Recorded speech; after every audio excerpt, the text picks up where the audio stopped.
This is For Home in Heaven, a podcast about living faithfully in the everyday with eternity in mind.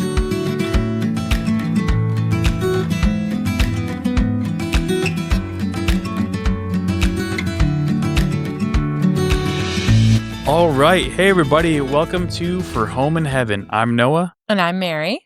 And so excited to have you guys back here for episode 4. We made it another episode. You actually came back. We haven't lost you yet. We hope. We hope. But you're back. You made it. All right. So, Mary won out. I had at least one piece of positive feedback that the whole droughts and harvest things, I think, we're going to work. So we're going to do that. But before we do, today's episode, I think, we're trying to think creatively, what do we want to do about this? But I think as we kind of went through this week trying to figure out, okay, what are we going to talk about? I think just the idea of children on the homestead, I think, kept coming back up. So the kind of the theme for this episode is going to be raising kids close to creation. But before we do that, let's kind of talk about our droughts, so our loss, fail moment, and then our harvest as well. So I'll let Mary start. All right. Are we doing both of them or are we going to go back and forth? We can do both. Go ahead. Okay. So let me think. Do I do drought first? My drought. We're going to do my drought first. My drought is, let me think. My drought, honestly, so we started homeschooling Margot, our oldest. She's doing kindergarten this year. And I think I'm starting week 3 or 4 with Margot. And I was never homeschooled my entire life. Noah was. So I'm the one that's her main educator. And so I have it in my brain that I'm a very public school mindset. Everything has to be a certain way. We have to hit a certain goal. We can't leave the page until we finish a certain thing. We have to do, all these very rigid things because that's how it was for me in private school and public school from K through 12. So my brain is just kind of naturally going towards that. And I'm having to learn to break that a little bit. Margot is somebody that she needs to move all of the time, move constantly. And everything has to be done very short. Also, she is only 5 years old. So you really can't expect a kindergartner to just sit still for 45 minutes. Just not possible. And I know that. But today this week, we started working on short words, 2-3 letter words. And I can tell she's frustrated and I'm frustrated because I'm not frustrated at her. I'm frustrated because I feel like I'm not doing the right thing and I haven't figured out what the right thing is to properly help her understand the whole concept. So I would say that's my drought, is that although we're very, very confident in our decision to homeschool, my drought is that I think this week, yesterday and today, I'm just kind of feeling a little unequipped, if you will. That's my drought. Do you want me to do my harvest? Might as well. We'll end it on a high note. There we go. Okay, I actually have 2 droughts.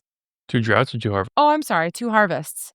Did I say droughts? Yep. I meant harvest. I have 2 harvests. My number 1 harvest, dear Lord Jesus, please, I'm looking at the monitor over here. Our newborn. She's not a newborn anymore. It's kind of sad. Essentially a newborn. She's 3 months old. That's crazy. It's her first night in her big girl crib in her own room. And I'm praying to the Lord above that she does well. I'm not nervous about it. I just am nervous that I won't get the sleep that we've been getting the last 3 months. So but harvest, okay? Harvest. She's in her own crib. We have our room back. This is the first episode where she is not attached to Mary, / in a bouncer right here. Yes, so. I can see her on the monitor away from our screen. And so if you see me looking that way, it's because I'm just looking to make sure she's actually sleeping. And that's why Mary's sitting like a trendy yoga lady. This is actually so comfortable. I'll probably get sweaty and have to move though, but for now it's fine. So that's my one. My other one, I have 2. My other one is that my sister is coming this Friday. She's my best friend in the whole world. And she's 25 years old, lives in Chicago, Catholic missionary. And we haven't been able to get together, just she and I, in a year and a half. Just she and I only. And she's coming this Friday. And I cannot wait to see her. I can't wait. So that's my harvest, if you will. So right. My 2 harvests. I was really hoping that during that I would kind of think of my drought and harvest because I did not really think that far ahead for this. I think drought is just lots of stuff going on in our lives in general. So I think the beauty and the negative, I guess, of kids and having a family and a homestead and all that stuff. There's a lot going on right now. So I think my drought is just kind of feeling a little overwhelmed with everything that's going on right now. That said, I think it's all good stuff. It's just there's a lot going on. So I think that's kind of a little bit hard to get a little bit of breathing room, but that said, I think, again, not necessarily a bad thing. And I guess that also is kind of my harvest as well, is there's a lot of good stuff happening. It's just a lot. There's a lot of stuff happening at once, a lot of things that are whether it's the side business, the homestead, like my job, all that kind of stuff with the kids, a lot of different activities. And so with all that, there's a lot going on, which is a drought because it's kind of overwhelming. But at the same time, like it's kind of cool because there is a lot that's happening that's really really cool. So I think that it's kind of a both and kind of situation. But in general, I think lots of good stuff happening. Super excited for everything that's going on. And yeah, no, but definitely all in all in a good spot. Yeah. I think we finally hit the point of parenting too. Now we're like newer parents still. We've only been parents for like 5.5 years essentially. And this is our first year, I feel like. Maybe our second year, but our first year, we're like, we have Margot in an activity and the other two kids are in preschool. And so I feel like compared to some families, we're not even that busy. And we're not parents that want to like over commit our children to activities, especially at this age, because it's like, I mean, they're 2, 3, and 5. They don't need a gazillion things. But I feel like just those couple things, we're like, oh my gosh, that's school this day and American Heritage Girls this day and homestead things here and appointments here. And it's just starting to like realize that we don't have all babies, you know? And that's just the home stuff. That's just the home stuff and the kid stuff. So, But I think like what's funny is that I think the droughts and harvests in all this kind of comes into the discussion. Like I think parenting in general is just full of droughts and harvests. Like I think there's always things that are kind of like a little bit draining. Like even like Mary was talking about a second ago, like with Claire moving to her big girl room. Like there's that. So that's like a huge harvest, huge win. But also on the flip side, there's the last 3 months of being up all night and that kind of thing. So there's like obviously that drought and a little bit of hardship with that as well. So I think in general, like that's what parenting is, and I think that's like anyone who just says it one way or another is either sugarcoating it or being really pessimistic about it. I think mm, it's just kind of a series of ebbs and flows, and so that's what we want to talk about. But and I guess too, like how we found that the homestead or farm or like living out in the country is actually really really beneficial. It's like not just like where we work, but it's kind of where we raise like for lack of a better way, like tiny souls. But it's just kind of it's like a I don't know, like, say breeding ground without being too funny. mhm, But, it's just a great spot, like a I don't know, culture environment where people can, kids can really thrive. So, mhm. I think where we wanna start is probably, like, the lessons from the farm, like, what Yeah. we've kind of gained to this point, what, like, the farm, the homestead can kind of do with children, how it Mhm. helps to get them to kinda grow. Okay. Yeah. So we want to talk about a little bit about how chores and how we can kind of build that natural like patience and gratitude and teaching our kids diligence and having integrity with their work is something I say a lot with the kids is like make sure you use your integrity or make sure you have integrity when you clean your room or whatever, whatever it might be. Kind of want to talk about that and how we instill those values in our children at such a young age when some of those things I think are could be over their head at this age, but it's how are we able to get on their level and teach them these traits of having hard work in the home, on the homestead? Yeah, and around that kind of. Well, I think backing up a little bit, like obviously the name podcast for home and heaven, like the idea is that we're called as parents to raise like heavenly or heaven bound kids, so like raise little saints. And so I think with that, like that's first and foremost, like that's the idea that we're kind of going to this all with. And I think that what we've found is that having the homestead makes it a lot for us anyway, it makes it a lot easier because there's a lot of things that seem like little chores and things like that, but they are kind of making it a little bit easier to actually push those virtues on our children or kind of instill those virtues in our children without it having to be kind of a like an exercise for us all the time. Right. Yeah. Yeah, I think so too. And I think even something as basic as I don't know, bringing garbage out to the garbage can or, it's such small stuff. But in those little things, what we've been doing is we've explained to them, like, let me actually reverse that a little bit. So in the evenings, we'll do farm chores with the kids. Usually it's no one the kids because I'm doing this in the house, but it's in the evenings after supper, I clean up the supper table or what the kids know will help me out. And it's time to go outside and do farm chores. And it might be feeding the pigs, it might be collecting the eggs, it might be filling up all the feed barrels, it might be, getting the trash or getting the mail or just cleaning up the yard, things like that. And Noah takes the kids with him every single night. They're out there with him every single night. And I think the biggest thing of all that is, could Noah do that himself? Yes. Is it hard work? Literally, no. It's not for an adult. It's not hard. But we really want to have the kids show responsibility and also know that on a homestead and on a small farm, we're a family and we work together. This is As much work they put in, they're gonna get out of it, and we wanna teach them that everything that we do on the homestead is to benefit the other person, benefit our sister, our brother, our mom, our dad, ourselves, but then also on the flip side of that is trying to teach them, okay, doing these small tasks that we do every day, how is that actually glorifying God? And how is that showing God that we appreciate him and we love him, when we show responsibility for the things that he's given us? Yeah, I think too, like it's also like doing certain, like it's kind of instilling like a bit of real life into it as well. So like, for example, like we need to go get the eggs, like that. Could it wait a day? Sure, but like there's certain things like, hey, we need to feed the pigs is another thing that we do every night. And so it's like, hey, the pigs need to eat. Like you wanted to have supper, or you were hungry tonight. Like the pigs are the same in the same boat. They also want to have supper, and so I think it's adding kind of a little bit of that real world, like, if you don't feed the pigs tonight, like, the pigs are gonna go hungry, and that's gonna make them upset. Just like if you were to not be able to eat supper, you'd be upset as well. And so I think it's kind of making that connection to the real world where they're able to see that, there's kind of consequences if for their actions if they don't do something. And again, it's something really simple. Like, again, it's feeding an animal. So similarly, if you were to have a dog and you feed a dog, same kind of idea, but it's again, connecting small things like that to the real world where they're able to see that actions have consequences even in very small ways. Yeah. Yeah. And I think too, by delegating certain tasks to them at a certain age as well, I don't want to go on too much of a tangent here, but like, kind of meeting each child where they're at. We have a 5.5-year-old, an almost 4-year-old, a 2.5-year-old. So the 5.5-year-old and the 2-year-old probably they can do something similarly, but there's some things that Ben, our 2-year-old, he can't do that Mario can do because he's just so little still. So I think it's trying to find the right task and the right jobs for each child and helping them obviously feel a sense of ownership. I think when kids feel ownership, like only they can do that and nobody else can, it almost makes them feel proud of when they complete a task. And again, just a disclaimer, we are no way parenting experts. We're not. We are not parenting experts at all. We're just sharing the things that have worked for our family with our children. And we've seen that when we've given our girls, for example, the older two, hey, this is your task.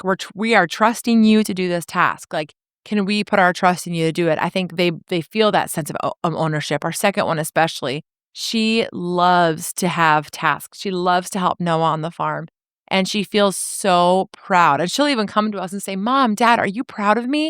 It's like, yes, Ava, we're so proud of you. It's something that was so tiny, but to her, you just see that excitement in her eyes. And the second we start to take those tasks away, or if we start to dissect or, oh, no, you did it the wrong way, do it this way instead. Well, then we're taking the fun away from it.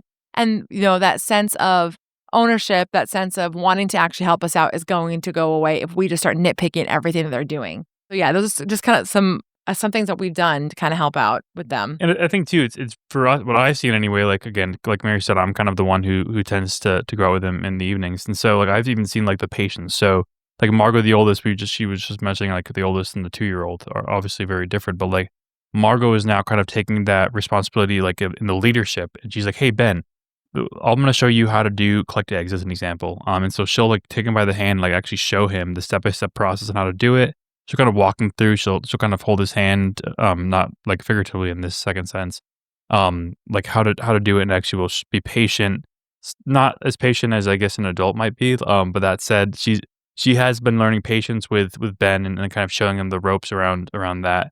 And again, too, like with the ownership, like it again is building up that trust and responsibility and connections to, like, again, to the real world. Like another thing that we do is like in the garden. So lots of pruning needs to happen in the garden. There's tools for pruning in the garden, whether it's shovel or whether it's like shears and stuff like that. And I think sometimes, like I talk to people that maybe have 1 or 2 kids, and they're like, "Oh, I wouldn't let my kid near a knife." And so, like, obviously, be safe.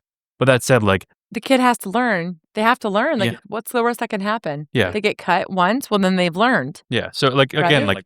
like they all like it's actually like it starts. I think at the beginning, like as an adult, you start like the whole process of like this is going to take twice as long as it should have. But over time, it actually becomes more and more helpful to you as well. So, like, they're able to learn, again, that responsibility. They're able to actually just be good at tasks. So, like, Mhm. the kids now are all very good at picking vegetables. I can give them a pair of shears. They'll go and prune the tomatoes. They can water plants. They can collect eggs. They can feed the pigs. Like, there's a lot of things now that they're building up kind of a repository of different skills that they're learning. Obviously, at this age, it's a smaller set of skills, but again, it's a set of skills that they're now able to start kind of building upon and setting up this really strong foundation in terms of what they're able to do as life goes on. And I think too, the way you can kind of relate that to faith, right, is think about like your relationship with the Lord. Like if you are given, if you want to be a good Christian and you're trying really hard to beat a certain thing that's you've been struggling with, whatever, you're probably going to fall. You're probably going to make mistakes, right? And if the Lord comes to you and is like, tisk, tisk, tisk, you did that wrong. You need to do it better next time. Well, you're probably going to be like not wanting to, I guess, get better or not wanting to overcome a certain thing. Some people might even throw in the towel. I think that's why we have so many fallen away Christians. It's because they get this depiction, I don't know where to go. description of who they think God is and who they they're getting this outside, I guess, view of you did that wrong, you're never going to get it right, just whatever, let me just do it. Well, then of course they don't want to, follow the Lord. Of course they don't want to better themselves, just like children. If we nitpick everything that they do and if we tell them, "Oh, you're not cutting those peppers right here. Whatever, let me just do it." Well, we can't expect them to ever want to help us out and ever find joy in these tasks, right? I think the whole goal too is to make these tasks almost, I don't want to say, oh, chores are so much fun because nobody enjoys chores, but I think you feel a sense of pride when these things are completed the right way, when you've been given the tasks or the skills to do so. I think that two things come to mind too when I hear that. Like, I think number one, like in scripture, there's a lot of things about sowing and reaping. So I think right now what we're doing is, even though they are really small tasks, we're kind of sowing those seeds of responsibility. We're sowing the seeds of hard work, patience, and kind of those other virtues. And again, doing it in a very again, I can't think of a better word, and obviously Mary and I are struggling with words, and this is the problem that when you have kids is you can only record at 8 p.m. at night, and your brain cells are kind of fried. But that said, I think we're sowing those seeds, and I think over time that will kind of become a bountiful harvest. But it's about sowing those seeds early on so that as they grow up, like even Margot, like she when she was as young as Ben, when she was 2 years old, we were doing kind of little tasks like that, kind of very early on, even before we had this homestead. But we're kind of in town, but doing small vegetable chores or stuff around the garage and that kind of thing. And already it started to come up and she's started to see more, you're seeing more and more responsibility and things out of her.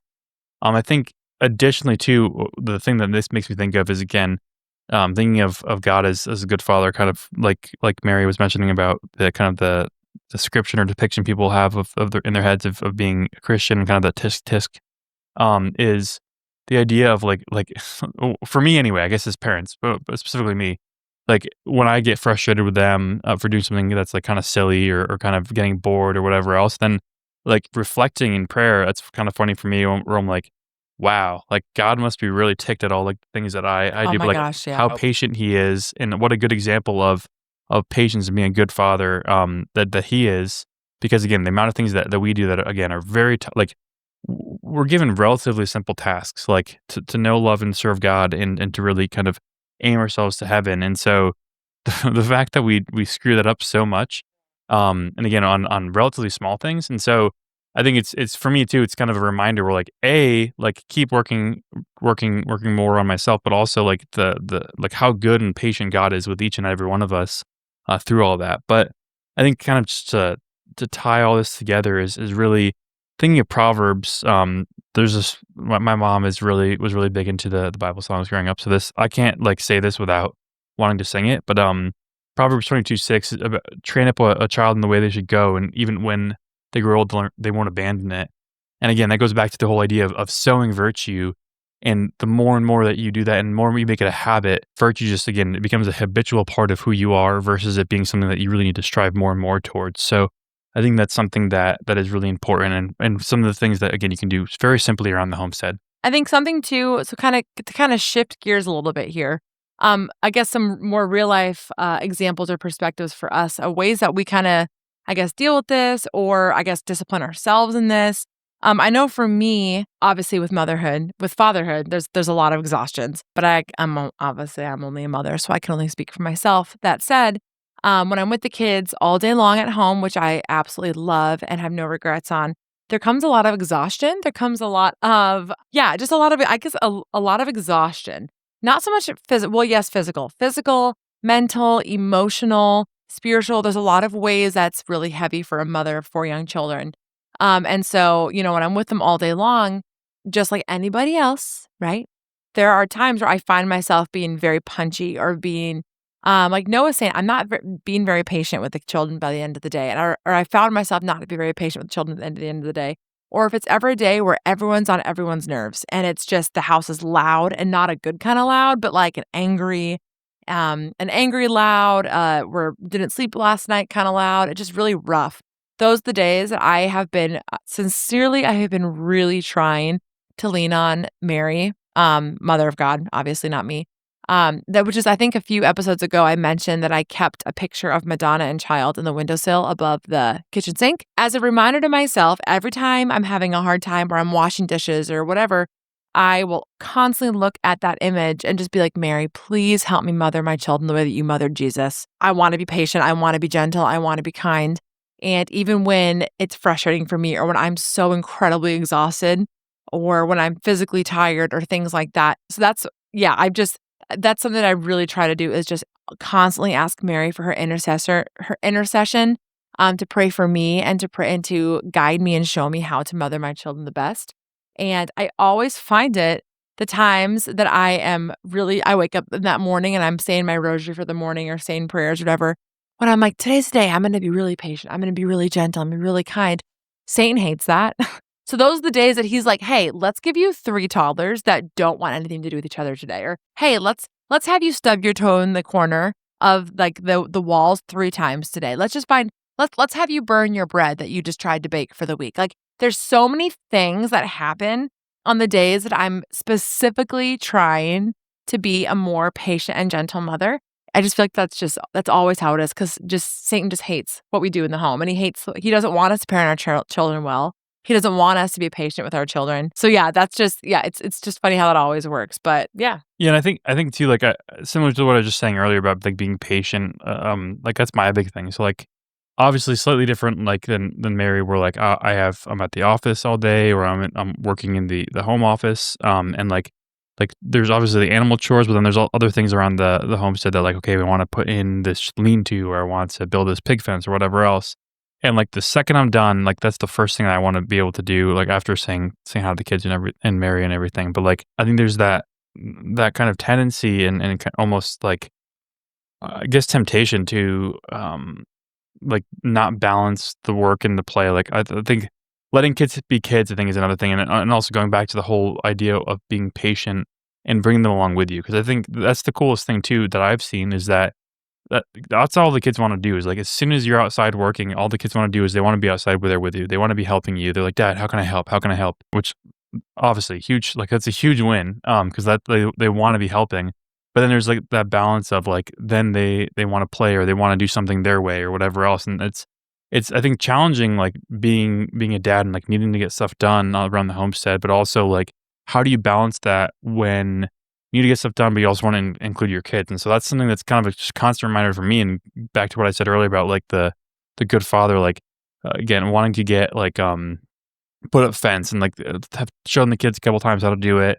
They're helping me through the process and, like, not getting frustrated, like, "Okay, you do it this way," and, like, "Okay, that you go up and then down," and the whole setup with doing, like, the electric fence, and, like, being patient and when walking them through it. It's something that for me is a really big struggle because, again, like, I'm very, like, task-oriented, very wanting to get the thing done, wanna execute, and so, it's been a good reminder for me of, like, let's take a step back, let's do it slowly, let's do it the right way, let's do it so everyone can be involved, and then also too, like, breaking out, like, working and playing. Like, obviously, end of the day, like, I want to be able to go and do some of this stuff around the house because, like, all I wanna do all day while I work is be outside and, like, work outside and do stuff outside, and so I think, like, also being able to separate, like, the work aspect of it, but also, like, "Hey, let's go have fun, like, kick a soccer ball around. Let's go, like, Swing on the swing on the swings or swings, something. Play in the play in the sandbox. sandbox," even if I'm, like, sitting like, I'm not gonna play in the sandbox per se, but, like, even, like, kind of enjoying the time, being able to play as well, and, like, having that kind of good break in between the 2, I think is something too that's a challenge really, especially, like, when you have a lot of things going on and you're not doing the homesteading thing full time, but I think,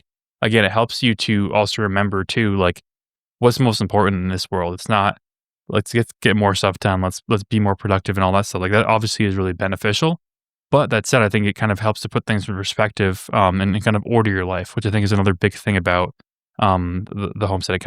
It resets the order of your life, in a good way where, like, again, you're thinking of the things that you need to do, but also the things that you should be doing, and kind of trying to bring faith into that. And so I think it helps you to kind of put proper perspective on a lot of different things. Yeah, and I think too the biggest goal of all of this is that we are not to create drill sergeants. We are not to create children that are perfect or that do everything exactly what we say, when we say it, how we say it. Because again, we don't want our kids to be so rigid. Our goal is to point our kids to Christ. And if it means, teaching, like for me, for example, cutting peppers, right? Like today I was cutting a bunch of peppers from the garden and the girls just wanted to be in there and help, right? Like was saying, I could take that opportunity to be like, nope, just watch. I'm just going to do it so I can get through the task quickly. Or I could take that opportunity to say, no, let's really work on this together. And I think when the kids show initiative that they want to learn, they want to help, or like when Margot or someone will go and like clean a mess that I had no idea existed because there's a lot of those in the house or outside of the house, and have a child come to me and say, Mom, I cleaned this. Are you proud of me? It's like, yes, I'm absolutely so proud of you because you did that without being asked. B, you saw that it needed to be done and you just jumped in and just did it because again, we all work together in this family. And the fact that the kids can actually learn like, hey, they're not, yes, they're trying to please us, but also they're not. Like I think some of that is that they feel responsibility and they do see the joy of how we can all work together as a family when tasks are getting done behind the scenes. And I think that's the number one goal is that they're realizing that these little tiny things, yes, sure, it might please mom and dad, but it's pleasing the Lord at the end of the day, knowing that we're all working together for the greater good for the family. Yeah, no, I think too, like what's cool too is like being able to see like the work that they've done. So like they in the garden as an example, they helped us to plant everything in the garden. They've helped us to weed and all that stuff. And so like eating dinner and we have like peppers from the garden. We have tomatoes we're eating tomato sauce from the garden. Or like, hey, remember when we butchered? You guys helped me butcher chickens. Like obviously, like a learning experience there, but also like it helps them to make that connection as well. And like there's a lot of like just joy that comes out of it, and it helps to make the connection again. Like I keep saying the connection to the real world, but like they're able to see a lot of that kind of stuff and make that connection and see like, okay, this hard work actually turns into this thing that I'm able to enjoy, and that helped to feed the family. And like I think again, it's just really really beneficial. And you see like when that like there's like a light in their eyes almost that you see like when they realize like that something that they participated in turns into something that we're kind of utilizing as a family, which I think is huge. Yeah. And I think too, the thing that makes kind of differently, I guess, keep going around down the track or whatever, is that how this differs than some of the way that some children are raised nowadays too. We do not raise our children to be have instant gratification. We don't shelter our kids. Like our kids watch TV. Like we're not like no screens allowed, right? But you wouldn't catch us dead letting our children have access to an iPad or have access to every single toy imaginable. Honest to goodness, compared to a lot of children, they really don't have a lot of toys. Like they don't. They have their Barbies, their trains, their people. They have what they have, and we rotate. We don't have a ton of physical things. We don't, give our children. We don't try to take away their boredom, right? So we allow them to be bored. We allow them to find things to do. We allow them to get creative with things outside. I mean, if the best thing to do is that if I can tell they're getting bored, I say, okay, either go outside and play and go on an adventure is what I say. Go find adventures, or I can give you a chore in the house. And chances are 9 out of 10 times they're going to go outside and they're going to go on adventures. They're going to make little animal habitats or ant habitats, I should say. They're going to come up with stories in the sandbox. They're going to go outside. And today they were washing our broken lawnmower. Like they literally were filling up water, working together, finding sponges from the garage, which it shouldn't be in the garage, but they were happy. And they were washing our broken lawnmower and they were having the best time with it. And so I think it's just some of the simple things that people don't think about. Like it's, when kids have less stuff and more responsibility, I do really think a lot of creativity can come from that. And I guess they don't need stimulation all the time to have things to do and to be creative, I guess, in that sense. Well, two things kind of funny. The one thing I'll say to the toy situation, and Mary is right, but my feet at night would say differently when I trip over a million different things. And obviously too, like the kids aren't going to be like our kids in general are like way more energetic than the average kid. I feel like, which is Yeah. good and bad. So like they do need stimulation in the sense that like they need to constantly be moving because like look Yeah. at us at church on Sunday and like they're not good at sitting still. Anyway, that said, though, I think it's countercultural where, like, again, kid gets bored and cries or whatever else, and they constantly need, like, an iPad. They need to watch a show. Like, we saw a kid Not at our church, but, like, a church we used to go to, for a couple weeks, and, like, their mom brought a phone into church so they could Letting your child watch YouTube, which again, I don't wanna judge someone's parenting. I'm That judging it a little bit. that said, though, your 4 or 5-year-old does not need, A, number 1, access to YouTube on your phone, but also, B, during mass? You gotta be kidding me. Like, our kids let's like Noah just said, if you saw our family at church, you would think that we've never gone to church a day in our life. I honest to God. And but that said though, our kids know the songs. They know the parts of the mass. They know the prayers. Do they execute them? Do they sit still all the time? No. Because they're just movers and shakers. They're just moving and shaking. Yeah. Margot will just say, I just got all my wiggles out. But yeah, no, Noah's right. It's like, like our kids don't move or whatever, but like, yeah, and then you have some people who have these iPads and phones, and it's like, it's not what your child needs. It's not gonna help them with their development at all. But I totally went on a tangent there. Oh, yeah, no, I think that well, that's the idea here, but it's funny though, 'cause this again, it's raising the kids counterculturally, it's kind of showing, like, to be disciplined, like, there's certain days that the girls are like, "I don't wanna go get the eggs," I'm like or, "I don't wanna go feed the pigs," I'm like, "You gotta." Like, that's the thing is, like, sometimes, like, I don't wanna go to work every day, like, it's kinda tough luck, man, I'm like, you gotta there's some things that you need to be able to do because otherwise, like, things aren't gonna keep working kinda going without you, and so I think it teaches them discipline again, like we were saying with the simplicity, like, they do find, like, the most amazing things, like, even at church, like, some of the hymnals have, ribbons in them, so, they're like that will be one thing that keeps them distracted sometimes is they're, like, braiding the ribbons. But, like, I think it teaches them to be okay with simplicity. It teaches them to be okay with, like, I don't know, like, with discipline and doing things even though they don't want to, and, like, they realize that, and, like, certain times they don't even act they're, like, you can tell that they really don't wanna do something, but, like, that they kinda pony up and they do it anyway, and again, that's I think, a big blessing that we've seen, especially, like, with Margot is a big one. But there's also like, funny things too, like, again, why we don't do certain things, like, why we don't watch certain shows, why we don't eat certain foods, like, we're able to have slightly more real discussions with them because they're, like, again, much more connected to reality, and so, I think the funniest story, and I'll let Mary tell it more because she's better, like, but Margot, like, when she passes all the different foods at Oh that my store. gosh. So homegirl, Margot, of all of our children, she is the highest energy. And certain foods affect her. And that's not me trying to sound like a crunchy organic like I mean, I would do eat whole, whatever. But that's not me trying to say, oh, my child is gluten free and sugar free. Like I'm not one of those people. But I'm just saying like certain foods really do affect Margot so much to the point where even she will be like, I can't calm my brain down. My brain just won't calm down. And then we feel like crappy parents for giving her freaking red dye 40. You know what I mean? But no, we'll be going to the grocery store and we'll pass something like the big tub of cheese balls, for example, which to me just sounds horrendous. I even as a little kid, just the thought of little hands, just like that's disgusting. But anyway, we'll pass the cheese balls or certain chips or cereal, like box cereal. I love cereal and milk, not good. And she'll be like, can we get that? And I'll be like, no. And she'll be like, oh, it's full of chemicals. And I'm like, I mean, yes. Or there's times that we'll pass like a really good cereal that I had as a kid growing up, like some Oreo cereal or like the Golden Grams. And she'll look at me and be like, does that stuff taste good? Now, we're being real with our kids, right? I'm not going to lie to her and say it tastes like garbage. Like, let's be honest, Golden Graham cereal tastes so good. And so I looked at her and I go, Margot, I'm going to be really honest with you. That actually tastes really good, but it's really bad for you. And she goes, oh, so we can't get it. And I'm like, no, we literally cannot get it. If it's a treat, like once in a blue moon, like on vacation at grandma grandpa's house, that's one thing.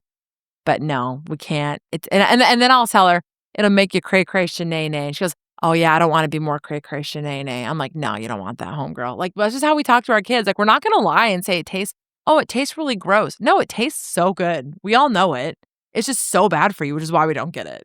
Yeah, but I think again, like the discipline that we just talked about earlier, like then the kids are like, okay, and then that's it. Like that's the end of discussion. Yes, Like, they just don't question it. yeah, they're like, okay, that sounds good. And like, there's a lot of situations like that where like they're like, or like you just say, like because we've instilled it in other things that are a lot easier, like the chores. Then like when it comes to things like that, or like putting food in your body, or like eating a certain thing, watching a certain show, whatever, it's a lot easier to have the discipline to stop doing something that we've asked not to do because that discipline has kind of been instilled already, and it's being instilled more and more on a day-to-day basis again. Margot being your kind of our guinea pig child, but that said, like, we've seen her grow by leaps and bounds in that regard, I think, just because, again, started really young with, like, the little tasks, and now they're getting much more responsible, but also just becoming much more disciplined and much more obedient in a lot of things like that. Yeah. It is really cool, especially to see her right now because she is like 5.5. She's definitely not a toddler. I mean, she's not a toddler. Ava even is getting out of being a toddler, but Margot she's just a kid. And I think that's been the biggest thing since probably she turned like closer to 5. Like the amount of times I looked at Noah and I'm like, she's just a kid. Like she's not a toddler. Like she's a kid. Like she wants kid things to do. She wants to do kid big girl things. Like it's crazy to me. And like the amount of things that she'll say and like certain tasks that she'll do or certain responsibilities that she has or things that she wants to learn, things that she wants to grasp are just big kid things. And it's cool to see how her creativity has developed because we have limited certain things or we've given her more tasks that you wouldn't typically give a 2 or 3 year old and things like that. It's just really cool to see how her brain has developed. And it gives me hope for the other three that maybe we're on the right track. Yeah. Maybe we're on the right track. No, and I think too, half is us just like hyping ourselves up. No, we're doing good. I think too, though, you look at just I guess we'll see when they're in therapy someday. that's true. Um, no, I think again, you look at like not to be like, oh, my kid's better than your kid, but that said, like you look at a lot of other kids and you're like, wow, like you're just like not listening to parents, like throwing hissy fits at Walmart because they couldn't look at the toys, and like again, you see some of that where like you're able to see like doing things opposite to what the culture might normally do. You're able to be a lot more. I don't know. You see a lot of fruits out of that, and two, also you worry about them a little bit less. Like obviously, I think it's not really about sheltering them. It's about really shaping them and molding them, and kind of being able to let them grow up to be good, solid kids, but also like let them grow up, be kids. Like I think that's the biggest thing too. Like I've had conversations with people where they're like, "Oh, we're sending our kids to preschool, and I'm so worried they're gonna get hurt." Blah blah blah. I'm like, the amount the amount of things that our kids have been exposed to by the time they're 5 years old, or 2 years old even, like, I am not worried about my kids on most occasions. Like, I think, again, like, they can cut peppers, they can do some, like, basic cooking things, they can like, I'm happy with them to, like, use shears in the garden, like, do that kinda stuff. I'm happy with them feed pigs, be Use a around. drill if you're building Yeah, something. except That's a story for another podcast. yes. Um, Foreshadowing. We'll come for back sure. to that in a few episodes.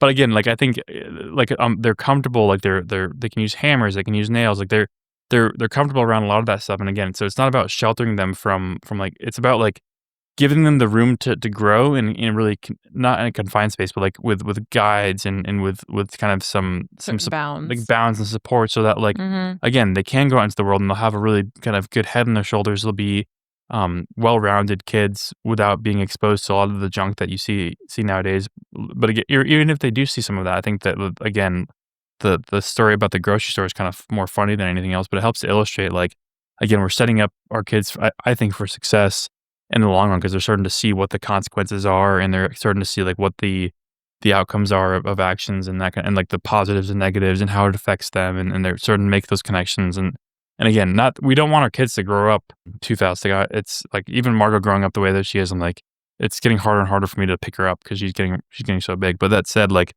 I think having like a good again moral head on their shoulders, I think is something that's really really important. And that again, being able to have like small chores and things like that, it's been allowing us to really do that and kind of set them up again for that success. Yeah, and I think just meeting them where they're at too. Obviously we want them to have responsibility.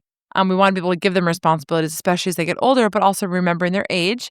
But then that said, to kind of circle this whole thing around is helping the kids find the joy and the excitement of doing these things. That way they might come to us and say, "Hey, can I help you I don't know, do something big that you would never expect them to wanna do, but hey, if you wanna do that, great, let's do it. Let's learn how to do it." And instilling that creativity, it's instilling that want and that desire to continue to learn and continue to help out and I guess push the limits in a good way and see what else they can do and what else they can accomplish, to better themselves and the family. Yeah, and I think, as you can tell, we could probably talk about this ad nauseum. Like, there's a million and one little stories. Again, we will get back to some of the big ones because, like, we could go on and on about that. But I Mhm. think, like, what we want to do today is like really encourage any parents out there or people who are kind of wanting to be a parent one day. Like, invite your kids to do more things with you. Like, be patient, be kind of willing to invite them into to do some of these things, even if you don't live in a homestead, you live in the suburbs. Like you have a chore for them to do. Like really kind of invite them into that. Be patient and showing them how to do it, and really kind of start to build up that responsibility, build up that again the discipline and the obedience that comes with that. Because again, imperfect parenting still kind of it still is building up that really solid foundation. Like again, no parent is gonna be perfect. No parent's gonna have like the right secret sauce or what have you. But I think like trying at least to bring them along with you and to kind of build them up in a good virtuous way, I think is extremely important, and it's really gonna set your kids up for success. Yeah, I agree. And I think too, like, if I have to, like, summarize all that, I think in how it like, kinda gets back to heaven and whatnot, I think it's, like, faith, but also just virtue in general it's caught more than it's taught. So, like, obviously, you can teach them a million ways, like, a lot of times, especially with kids, is, like, in one ear, out the other. But I think it's the repetition of doing things day after day after day that it starts to catch on. Similarly with faith, like saying prayers before bed, and we've talked about in the past, but, like, little things done time after time after time catches on, and so now again, you can't teach, responsibility. Like, you can try, but it's really difficult, especially with kids, but, like, it catches on after time, discipline catches on, you can't teach discipline, and so I think that's something that's extremely important that you see as you start to bring them into these things. Yes. Well, guys, I think that pretty much wraps up our episode for the day. If anybody has any comments or anything like that, or anything that you really want to see, let us know. Make sure to follow us, subscribe, comment, like, share, do all the things that you got to do. YouTube, Spotify, Apple, that's it. Right? Basically all the podcast Basically, places. all the podcasts, all of that. Let us know what you want to see, and we are excited to have you guys back here next time. All right, have a good one, guys. All right, bye. Thanks for joining us today. You can follow along or subscribe at fidelisterrafarm.com.